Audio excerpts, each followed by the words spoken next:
Well, welcome back, everyone, and welcome to anyone who's new joining us.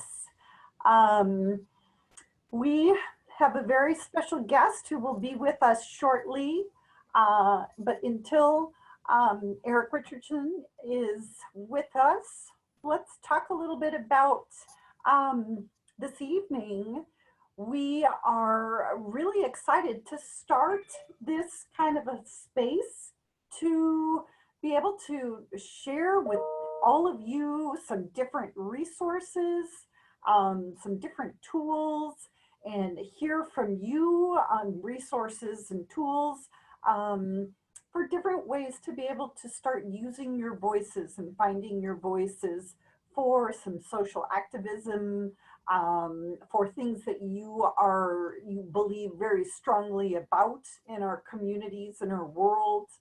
Um, and we're really excited to start having a place that hopefully we will continue some of these conversations throughout the school year with our students and our communities, where we can really be proactive, um, forward thinking, positive, and I guess the word is put things into action. So often we talk about a lot of things, and often don't know then where to get to that, what to do with those things. And so I'm hoping we're gonna come up with some strategies and new ideas for doing exactly that. So this opportunity was something that I was speaking with Barbara Marbury, who is the director of Oregon Young Scholars, and with Megan Faulkner, who is the program manager for SAIL, and along with Eric Richardson, who will soon be here, really about how can we start providing more of these spaces for students, especially to find their voice. So before Eric pops in, I don't know if Megan or Barbara want to add a little bit to what we were talking about or how I started. Oh, well, you all started the conversation, and I think we've all been having the same conversation, so it was great that we came together. We've been trying for a while. Every year we try to figure out a way for students to figure out how to use their voices. I think it's really important now more than ever because, you know, so many young people think that they don't have a voice or can't make a difference, and you really can. And so we're hoping that we can just help you find different ways to not feel powerless. It's hard enough as an adult to feel powerless. So, you know, and everyone thinks they have to wait till you're old enough to vote, and you don't. There's a lot of young people out there changing the world. And so, and we think that, you know, the students we've worked with are going to be some of those people. We did put a link, I did put a link in the top of the chat here. That is one of our colleagues is involved at the University of Oregon, involved in this organization. But there's a social justice conference coming up August 4th or 5th, and it's just for teenagers. So you might want to check it out. I encourage you to check it out with your parents. But yeah, and there's quite a few speakers are part of that conference. And yeah, so this is I think a great start. And well, thanks Barbara for great resources. And Eric Richardson has just popped on the screen. We're really looking forward to having you meet all of our combined students who, and possibly some family members and some of our staff who are all here. So Eric Richardson has been part of the NAACP chapter locally for a long time now, and a very big advocate for our youth in finding their voice. And we are very excited to have you this evening to share some of your wisdom and resources and ways to get active. So welcome, Eric. You are on mute. There you go. Yeah, I just unmuted myself. Sorry about that. Thank you for that introduction. I'm really happy to be here. The reason I'm here, you know, in my mind, is that I'm here on behalf of the NAACP. And I just want to introduce the organization to you all, just in case you're not familiar with it. The NAACP is a nonprofit organization in the United States that works in communities across the United States in all 50 states. There are branches of the NAACP, and our branch here in Eugene is probably one of over 1,000 branches in the United States of America. And our branch has been in the in Oregon, operating in Eugene since 1976. The Portland branch is actually one of the oldest branches in this side of the Mississippi. So it's almost over 100 years old. And so they've been having a branch in Portland, Oregon for over 100 years. And so we hope to carry on that tradition here in Eugene. It's an honorable tradition. It goes back to 1909. And the NAACP, if you didn't know, stands for the National Association for the Advancement of Colored People. And this was, like I said, created in 1909 in direct response to times like these today. And it was called right immediately after a period known as the Reconstruction period. We had Reconstruction, and then there is the Deconstruction.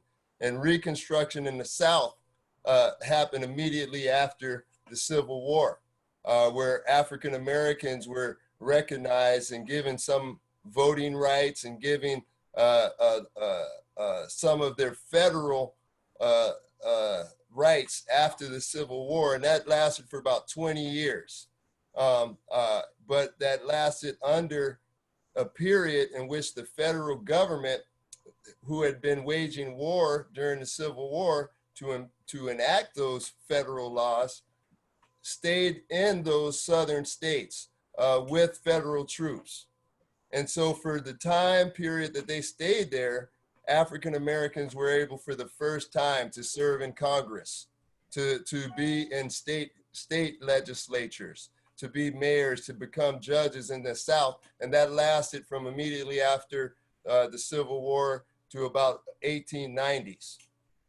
And so once the troops left, then you became, and that era was called the era of Reconstruction, because they were reconstructing the South after racial discrimination, abject racial discrimination. And so, after that period, it was a deconstruction. And what we have now come to know as Jim Crow, segregation, all these type of things. Those were creations that took place after the federal troops left, and the Southern folks who were against those freedoms for African American people after the Civil War came up with other mechanisms in which to oppress the African vote and freedom of movement and access to public institutions, which was their federal right. And so anyway, so move forward to the civil, and that was in 1890s, all the way up into the 1909 when our organization was created. So, so our organization was created after a night of rioting in Springfield, Illinois, which is a hometown of Abraham Lincoln. And many African Americans were displaced and killed that night, and it made the news in New York. And that really was an impetus for bringing an interracial group of people together in New York City that was led by the Niagara Movement, which was a group of Black activists that existed before the NAACP. And they were brought together under this new outrage that had happened in Springfield. And so, and that was the impetus for the creation of the NAACP as a multiracial organization that's quintessential and to the American ideal post-Civil War, which is all people do have their equal rights and should have their equal rights, and that we can create a better union by honoring all our differences and really supporting people that in those ways. So the NAACP still fights for those type of things. We were part of the court case in 1955 that made it possible for the integration of schools throughout the nation for Black children to go to schools that were predominantly white at the time. That was the era of segregation. And so it wasn't until the Brown versus the Board of Education, which we NAACP at the national level helped to get through. So we care about education in a deep way, our history and our relationship to the government and to its relationship to African people, and our feeling as though there is a debt to pay for what we have given of our sweat and blood and of our artistic endeavors, of our writings. We care about the USA because our ancestors actually died building the USA. And so we want to continue to build it, but we want to build it so that it honors their memory. So that means that we will treat all people in the way that they were asking to be treated, which was with dignity and respect and freedom of movement and access for all people. And so this is what we're about. So I do have how much longer do I have? Because I have a small little PowerPoint I can show this run through some pictures. Yeah, please do. Okay. We've got time. Yeah, so locally, I've been associated with the NAACP since 2013. That's when I became the president. We have elections at the local branch level that every 2 years, anyone here can become a member of the NAACP. It's a membership organization. So we have memberships that start at $30 for adults, and it's $10 for youth. And it's $15 if you want the Crisis magazine, which comes from the national office, and it really talks about different civil rights happenings and what we've been doing at the national level. And so you can get all of that through our organization, through our website, which is naacplanecounty.org. If you go there, you can catch up, you can become a member and whatnot. You can communicate with us at the office. And so we hope that you will do that because we have an office space that we really want to open up to the community locally. It's called the MIMS House, and it has a historic significance to our community in that it's really one of the longest continuously occupied and owned Black properties in Eugene proper. It was purchased in 1948, and it consists of 2 homes, and both of the buildings are on the National Historic Registry, and that they're 2 of the oldest structures in Eugene as well, dating back to the 1870s and 1860s. And so it's a really wonderful place to visit, just as a historical place to be, but it's also the offices of the NAACP. We have a library that is African history, culture, art, music, and it's a free library, so anybody can come in, sign up, and jump on that and become patrons and check out books 2 weeks at a time. We hope to continue our presence online, so if you get a hold of us, we want to start up our youth council and meetings around education and tutoring, how we're going to do that under this new circumstance. We're actually actively thinking about how we're going to have our programs kind of adjust for that. And so we do need input, and if there are people who really need help, you can reach out to us in that way. And so And so that's offside of the educational point, but there's the NAACP. I just want to put that in there. We work on multi-levels because we're such an old organization, and the problem and the people in which we are advocating for really have had deep-rooted discrimination and lack of access. So the solutions and the amount of time and energy it's going to take across all sectors is immense. And so we try to touch in every sector. So that's health, environmental justice, that's legal redress, education, financial development. So all these things matter, especially when you're trying to organize and do something positive for a community. And so you as young people have an option of how can you get involved amongst all those sectors with the intention of doing social justice to make these sectors work for the people. Because ultimately, this is what we need. We need good leadership. We need citizenry who's kind of informed about history and the nation and how these systems work, because the systems are old and the systems have manuals and we have to kind of read them. And so you have to have interest. And so if you're interested in social justice, you have to kind of be interested in how the system works so that whatever critique you have is informed.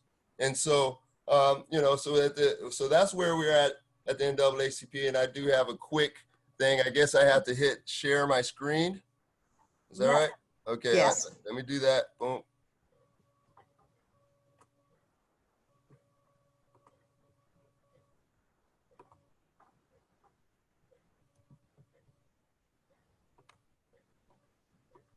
All right, so this is the NAACP. Oh, it's going to go on its own. Hold on a minute. So I'll just talk about it. That's a picture of the Mims house. Just wanted to show you that. I'll give you a minute if you'd like to read about what's going on there. But we're basically just talking, like I said, we've been here since 1976 and whatnot. So you're welcome to, we're at 330 High Street. I'm actually in the office 9 to 12. During this time. So people are allowed to come in. We have free masks. So we want people to come pick up free masks. In August, we're going to pick up our food delivery, and we just want to be of service at this time. So if you need anything on a real level, you know, as a family or anything like that, we just encourage you to reach out to us and see what we can do.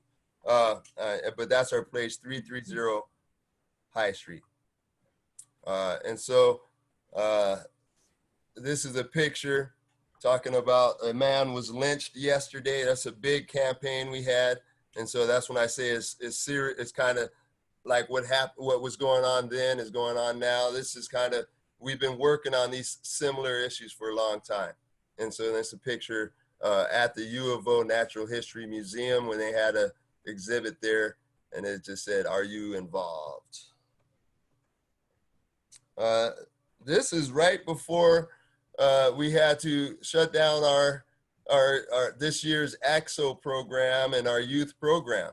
We met at the electric station, and these were participants in this year's AXO program. We ended up having a truncated online AXO, and we actually had several gold medal winners locally, and it was a very engaging experience, even though it was cut short and we weren't all the way able to fulfill the program this year. But we want to continue on as we go. So let me go here. And the NAACP a lot of times does is part of the annual Martin Luther King March, celebrating the anniversary of the birth of Dr. King, and it's been in collaboration with the University of Oregon. And that we start off at the PK Park in front of the north gate of Autzen Stadium, and with the program there, and then we come over to the Shed Institute, and those are years past. And so these are just pictures from the last year of activities. This is during when we did a drive-through Mother's Day event where we gave out 100 meals, free meals, and we gave out flowers to mothers who drove by. And that's a picture of Annie Mims, who was the first Black property owner in Eugene, and the house we live in is her son's house. And so this is us at the library and us in front of the monument. Let me see if I can just move through right quick. So I just want to say this is something that as a Black-led organization, which we are, and we have no problem saying that. We try to encourage people of color to get involved through the NAACP just to become a more skilled individual in doing community work. And I just wanted to put this out here. These are a lot of the organizations that we work with throughout the state who also do social justice work on many different levels. And so just being involved with a group like ours and any of these groups just gives you a network of people who really care about our communities. And so the idea is collective impact, you know, so the people you know and how you present yourself, and as far as being willing to have relationships and open up like that is a good thing. So, okay, let me go on here, organizational work. I'll put this out there just for you guys.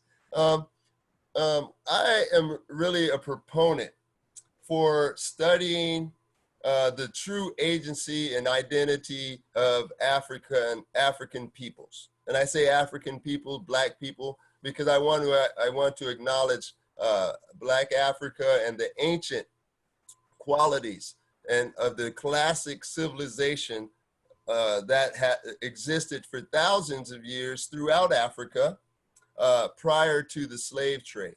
And so the whole idea of an African and a Black identity that is not only rooted to just the occurrence of slavery, but is related to its true history throughout its course of humanity, which goes back all the way to the pyramids. And so I just put that there because the academic idea is that the pyramids in ancient Egypt, as people call it, it's internally it was in the ancient days it was known as Kemet, but ancient Egypt is in Africa, on the Nile River, which flows from the south in the mountains of Central Africa north into the Mediterranean, just like our scientists are telling us humanity came out of Africa and flew north and migrated throughout the world. So I think there needs to be a true acknowledgement of the role of African peoples in history and in civilization and in writing. And I just put this down because this is an ancient, probably over 3,000-year-old minuet statue. But this is Thoth, the baboon. That's a representation of the deity Thoth, who is ascribed to be the inventor of writing. And the person down there at the bottom is someone who is writing. And so this is just an acknowledgement of the African acknowledgement of the importance of education and of the transference of knowledge and tradition through writing and through education. So that's just it. I just want to thank you guys for giving me a little bit of time to talk about the NAACP and kind of what we are doing here in town. Well, thank you very much, Eric. This is, it's really nice to learn more of the history and a little bit more about some different ways that students can get involved. I think there's a lot of different opportunities for students out there and a lot of different passions and interests that students are trying to figure out how to express and where to go and how to get started. I'd be curious to know a little bit more from you, Eric, about the ACTS program. And then I'd also, Barbara just shared a resource of a conference that's coming up as something I pulled up on my screen. It looks amazing. But tell us a little more about the ACTS program and how, what age groups are involved and So the AXO program is Academic, Cultural, Technological, Scientific Olympics.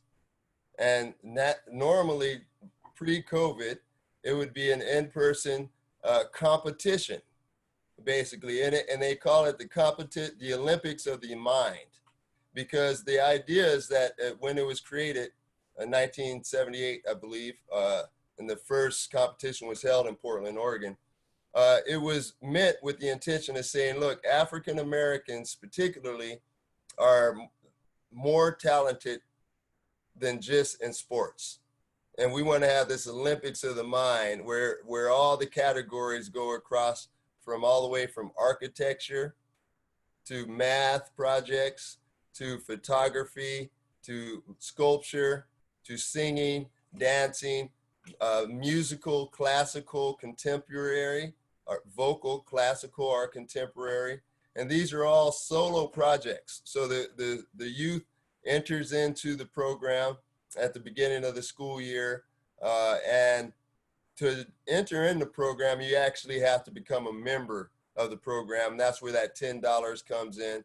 Usually we put forth $250 and we get the first 25 youth who want to sign up for free.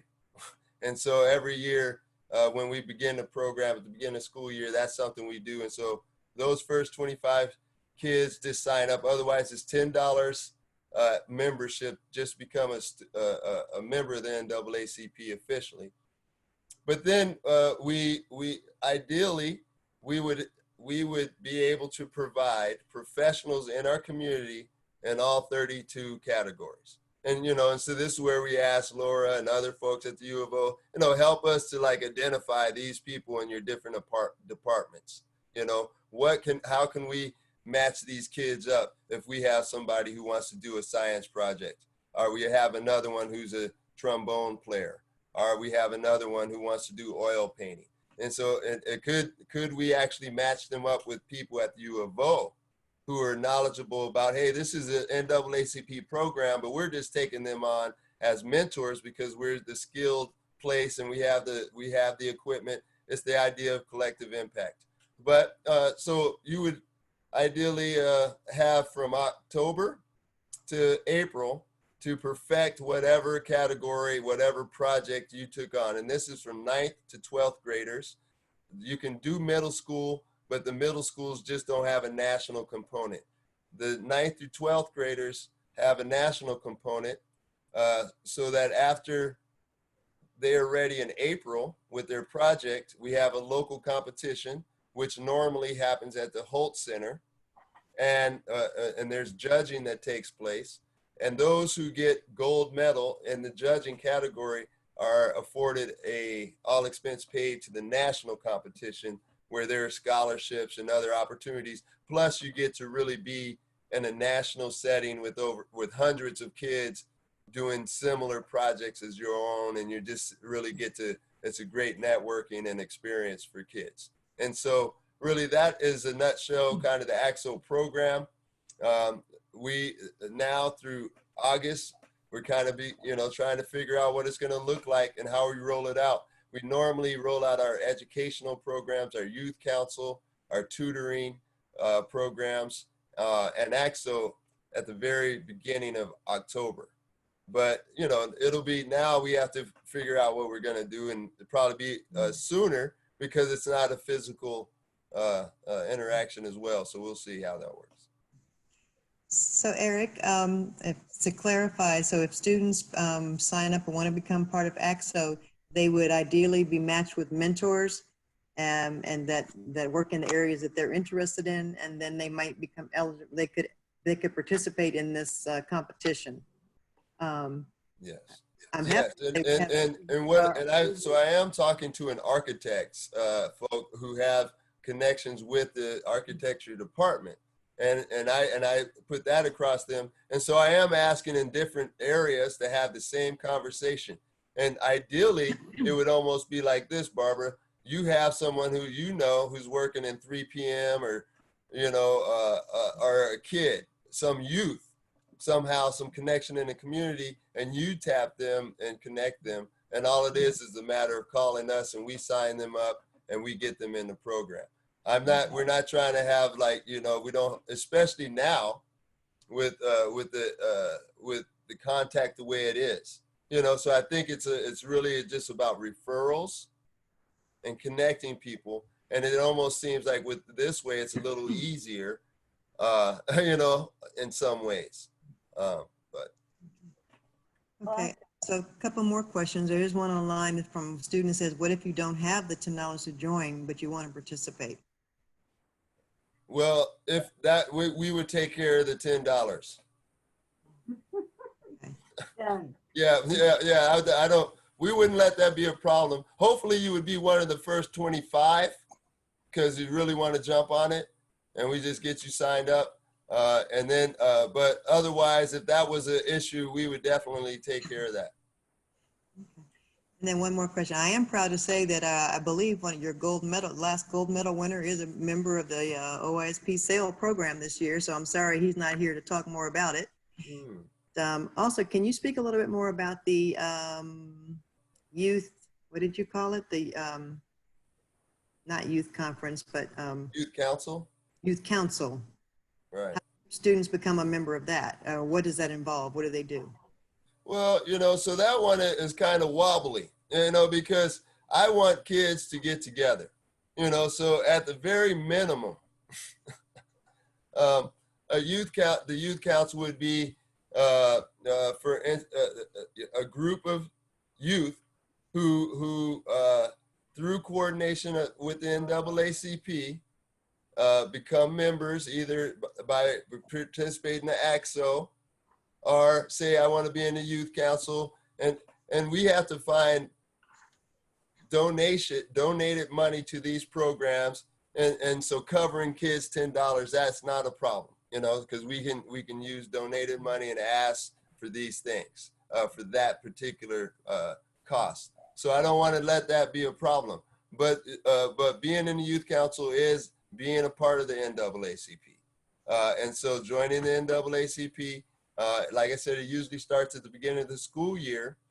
But ideally, if we were to, you would meet once a month at the minimum. You would run your meetings with with Robert's Rule of Order, and so it's really it's trying to give the students a chance to run their own meetings and the manner using the bylaws of the national NAACP, and so and if the youth council was to be fully functional, they would have a election in the spring to elect who would be the president, the vice president, the secretary, and the treasury in the fall. And so each year it's and that's why I said it's kind of wobbly, because I can't hold the kids to that, and we won't hold the kids to doing that, because that does take a commitment. It takes a little organization, and it takes more than 3 kids, who are really involved and want to be invited.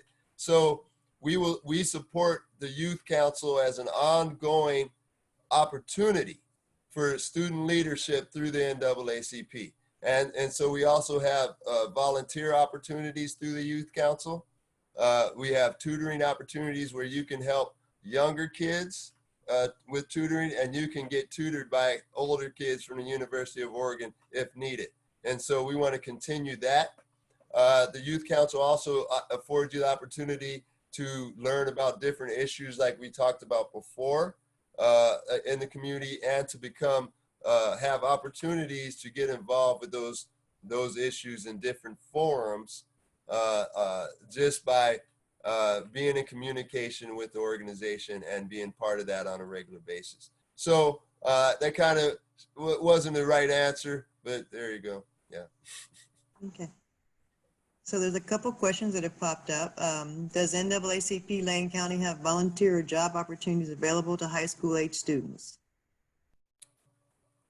Yeah, no, so I want to say yes, but right now there's just kind of a strange time. We got to figure out what this is going to look like. So, but yeah, I would, that's what I was saying. So in between the next month, we're looking at what is it going to look like for us to help, you know, fourth, fifth, sixth graders with tutoring, or to help certain families with deliveries, or to help your age group keep engaged with school and with, you know, just being engaged academically and socially, because I think the social part is very important. And so there will be those opportunities if you would like to do that. But we always are concerned about COVID. So it's, you know, how much can you come into the office? We don't, you know, so that's that we're just kind of in a funny place right now. But I think that as we develop programs for like Zoom tutoring and whatnot, are just different opportunities. We may have opportunities along that way. But and that's and don't you know, hold me to this, but we do have outside space, and so there's opportunity if yes, if 3-4 of you all today said, hey, Eric, you said you're open 9 to 12. We'd like to bring 3-4 of us down here, see the office, maybe have a small meeting, talk about, you know, what the school year is going to look like, you know, how we can get involved, that check out the library. I would encourage that. And then we can, as we progress, we will just be together kind of working on how we're going to go about this, because we want to be nimble. So Oh, go go ahead. ahead. Someone just wrote again, can you review again what you need to do to sign up and how old do you have to be? Right. So for AXO, you can be middle school. So what is that? That's 6th, 7th, and 8th, right? But that will be, we will call that AXO Junior, because AXO Junior doesn't have the national component to it. They get to have a local competition, and they win their silver, bronze, or gold at that competition, and that's it. And then the 9th graders, 10th, 11th, and 12th, they are able to do AXO proper and go to the national if they win locally. And so that's they just go to the NAACP. I think we put that in the chat there. Someone did, the NAACP website too. Yeah. So I mean, it's a little, right now it's a little clumsy, but if you, there's a lot of stuff we're going to work on the website, maybe make it a little better. But if you go up to, I believe it's educational resources, and kind of look up AXO, there's an explanation there. And I think there's even a link to an application that you could print. And if you did that and mailed it to us, you know, we can begin to collect that in that way and know the interest. But it's because we just haven't moved into the outreach part right now. But that has always been on the website, and you can go through the website, learn about AXO, kind of see what it's about, and then the actual application is there. And so we do have. I want to give out an email, I guess, and please flood him if you'd like to. He's a U of O student.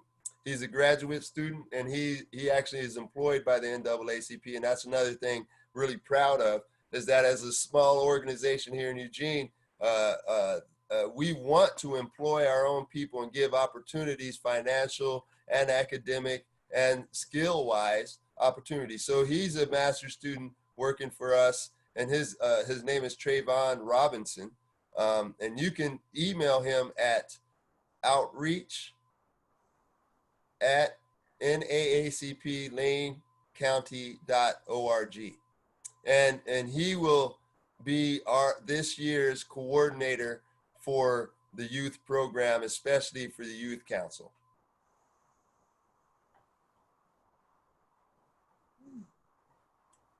Well, Eric, you've given us a lot of background and information. It sounds like it's actually quite a good time for students to get involved, even though there's a lot of structures that aren't quite the norm and not as in place as you want. In a way, that's kind of a nice time for students to get involved, because they can really help create and help you, you know, shape some of their vision here and create some change. I'm really curious to hear from students who are here watching and listening, or families.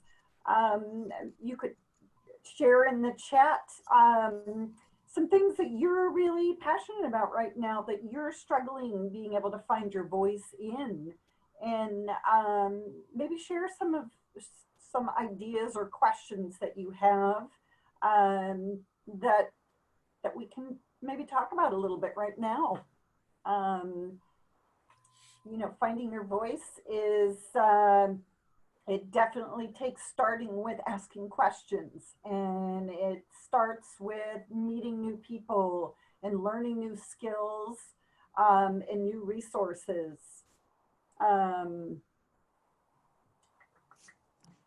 There was a resource in here recently in the chat that I thought we should pull up, and I can't find it.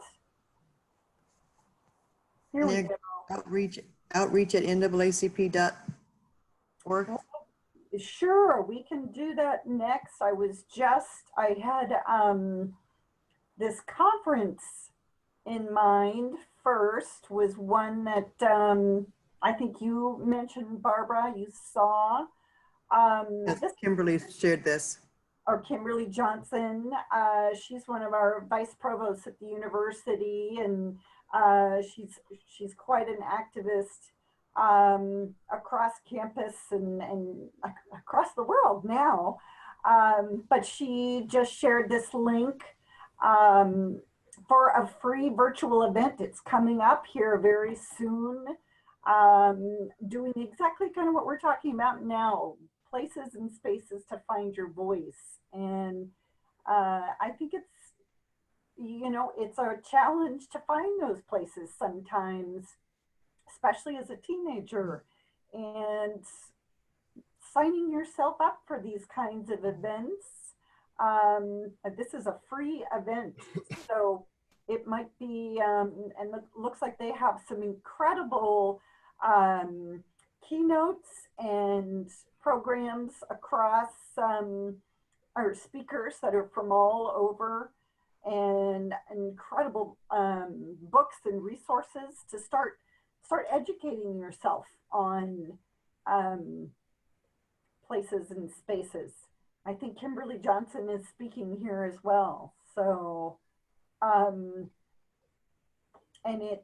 so I would definitely. No, I agree. I think, you know, it's about at this point, there's a lot of time, a lot of people have. And so, and there are these books, and really taking in the information at this time and having the time to really read and catch up on that level as well. So you know, and attending these issues. So someone asked about the BLM movement and how we can help without doing the protest. And I think that what I want to talk about just for a little bit is that Black Lives Mattering and what that means outside of a protest, or outside of just the one issue of police brutality. Because the whole conception of Black life is not wrapped up into its victimhood around police brutality, and that there is so much more to that. And I think that what we need to do in protest or in support of Black Lives Mattering is to pursue excellence as a person of color, and to dedicate yourself anew to being an example of high principles that, like I said, and with that minuet, go back millennia to classic civilization, and that there's a reason Ray Charles sounds so good. There's a reason Maya Angelou needs to be understood and listened to. There's a reason why Barack Obama was an upright president. And I think that we need to own excellence in some way and not be afraid to say, this is who we really are against all of these odds, and don't pigeonhole us just by victimizing us. Victimizing us, and then all of a sudden the whole issue becomes about you. My whole issue is not about the police or about those people who do those things. That is an obstacle into the things that I care about. And so I want to make sure that I'm taking care of what I care about, and those are people like you all, and our children and our families. And so it's about pursuing those things that will nurture those structures, because a government and society should mirror a balanced and harmonious family, and we should treat it the same way. We don't treat our family members in negative ways like that, and when we do, we understand that we need to apologize and come back to a different understanding. And so I think that that's how the NAACP looks at the United States of America. This is a family. We've given too much over hundreds of years of slavery. We get back to that. Yes, we will get back to that. But that is not the point. The point is that we have a belief system that existed prior to it that understood it was wrong. We understood it was wrong when it existed, and now that it has been remedied to some extent, we understand we still have work to do. And so we understand that most people who are human beings know that. And so we just want folks to join us and to do that work as an individual wherever you go. So Eric, if I may pose one more question. So, our young people right now that, they maybe not be able to go out to protest, they're not old enough to vote yet. But one of the things I know we do have, one amazing talent that we have amongst our student groups is we have some amazing writers. We also have students who are, now learning how to put their thoughts together in a form that people will hear them and understand them. So what I'm wondering is, do you have any suggestions for either events that are going on now, or maybe things that are up for consideration that young people could have a voice in? Like, who should they write to if they have an opinion, or they want to make themselves heard and be seen? So what I always try to suggest to students is, let people see your human side. And even though you can't vote, you can write a legislator, or you can write a community leader. You can write and say, this is why this matters to me. This is how it affects me and my family personally. So do you have suggestions for people and groups that need to hear those kind of things from our young people? So yes, so it's basically about, I would say, if we have a cadre, because we want it to be student led. So really, to begin that, we would either be referred to from you all, or someone that would just magically appear, or we would recruit and find someone who would want to start this project. So, and that would go through, like I said, ideally, it's about, hey, Trayvon, here's three of us. We love to write. We want to get involved with politics. We're interested particularly in this particular subject. One thing that you can do is that we do have committee meetings. And so I would still just say that reach out to Trayvon. And if you're interested in any kind of creative outlet, or if you want to be involved with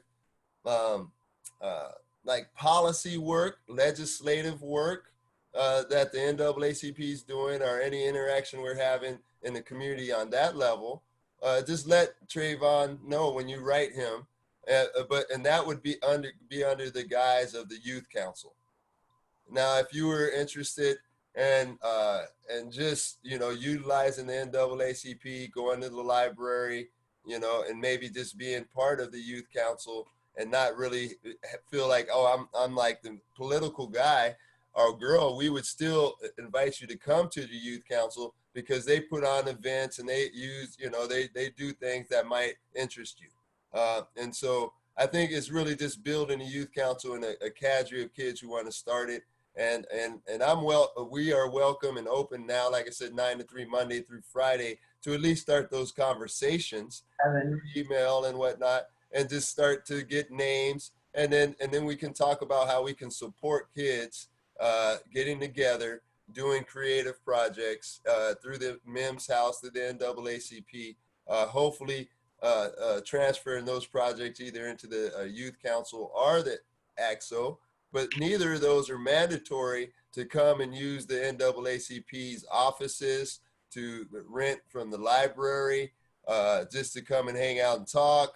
You don't have to become a member or participate in any of those programs, but we do want you to at least see our house, the MIMS office, the MIMS house, the NAACP office as a community space.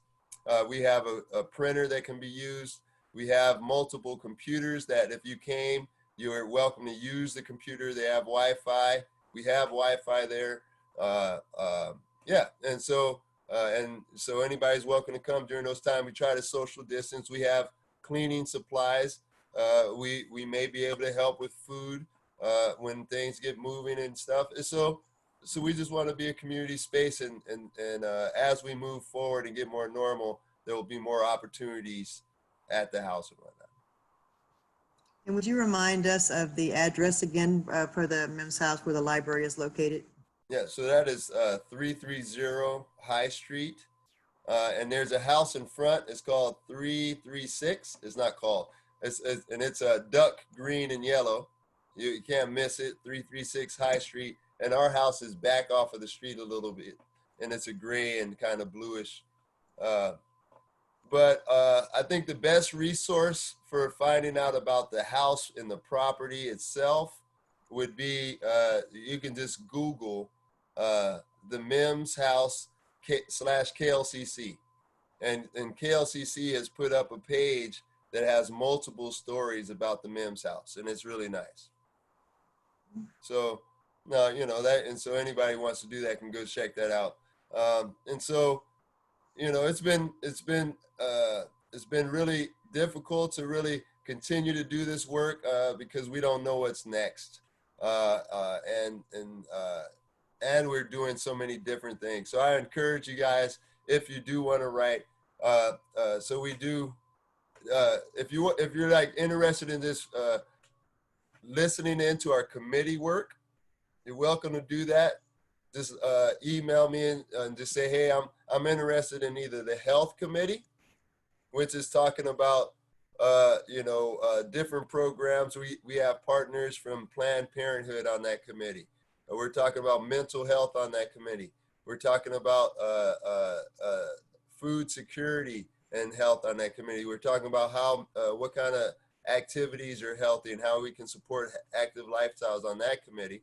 And then we have the legal redress committee, which is really the committee that deals with lawyers and whatnot. That's a little more heavy, and we just have a committee that we really review what's going on legally in our community, and we get calls into our office. So folks who are having legal problems or hate and bias problems do call our office and the telephone number that's available, and we try to help them through the lawyers that are on our committee and through the volunteers on the committee. So that we have that committee as well. And then our environmental climate justice committee, which right now is looking at the clean air issues. It's looking at how we can get more people on solar energy, and the negative effects on poor people, which unfortunately is disproportionately people of color, that climate change will have.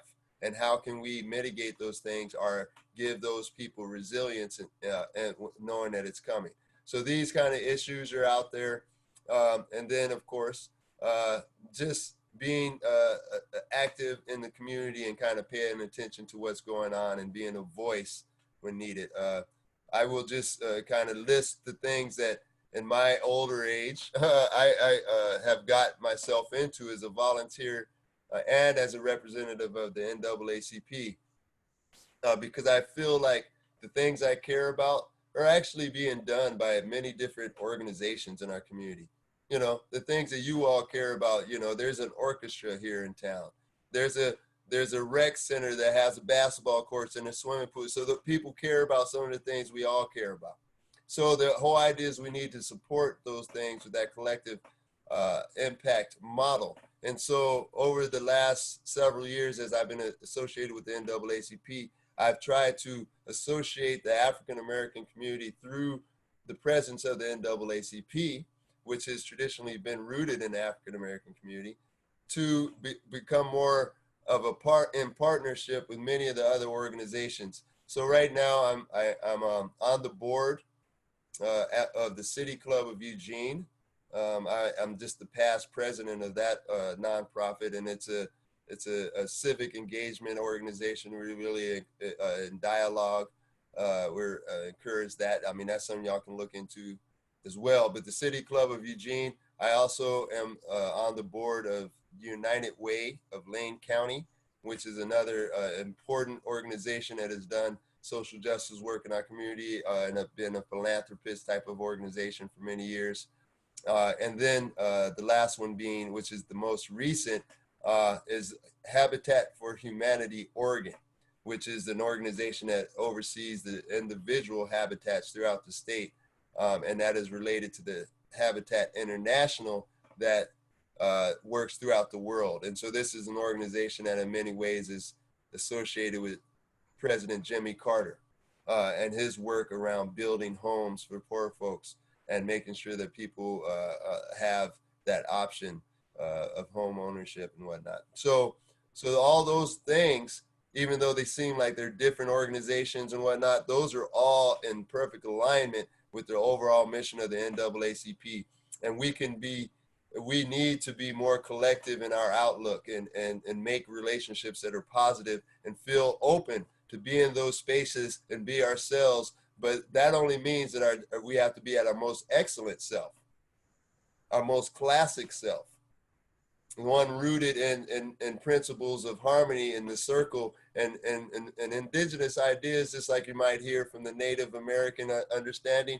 If we have a deeper appreciation of the classical African understanding, then you understand the kinship and the affinity for both of those civilizations and thought processes. So this is what we need to bring to bear, is that civilization and that culture of excellence and of kindness and of not taking anything. We don't, and you do need to demand things, but you do it in a way that is not violent or that is not destructive. And so as long as those demands are made, I think that's what it's about, and working together. Eric, thank you again. This has been a lot of really great suggestions, ideas.